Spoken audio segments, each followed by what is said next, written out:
गेल्या 12 दिवसापासून बेपत्ता असलेल्या अशोक ढोडी यांच्या गाडीचा तपास जो आहे तो पोलिसांना मिळवण्यात यश आलेले आहे। आपण पाहू शकतो की गुजरात राज्यातील भिलाडमधील मालाफुली या जे सरीगावमधील भाग आहे त्या भागामध्ये असलेल्या बंद पडलेल्या खदानीमधून ही कार जी आहे ती काढण्यात पोलिसांना यश आलेलं आहे। 2 हायड्रा आणि गोताखोर यांच्या मदतीने ही कार जी आहे ती आता त्या बंद पडलेल्या खदानीतनं पाण्यातनं बाहेर काढण्यात आलेली आहे। आता मुळात जर पाहिलं तर या बंद पडलेल्या खदानीत टाकलेल्या गाडीमध्ये अशोक ढोडी यांचा मृतदेह मिळून येतो का हे पाहणं आता महत्वाचं ठरणार आहे। एकूणच जर पाहिलं तर गेल्या 12 दिवसापासून अशोक ढोडी आणि त्यांची कार जी आहे ती बेपत्ता होती आणि मोठा प्रश्नचिन्ह देखील पोलिसांवर देखील उपस्थित केला जाऊ लागला होता।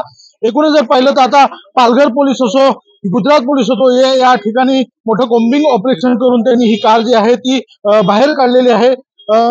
त्यामुळे आता लवकरच या अशोक ढोडी प्रकरणाचा उलगडा जो आहे तो होताना दिसून येणार आहे। कॅमेरा पर्सन प्रियांशु चव्हाण सह प्रवीण चव्हाण, TV9 मराठी, गुजरात, भिलाड।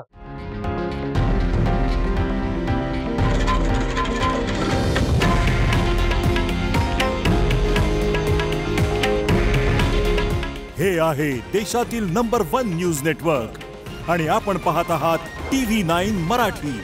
काळजी तुमची, हित महाराष्ट्राचं।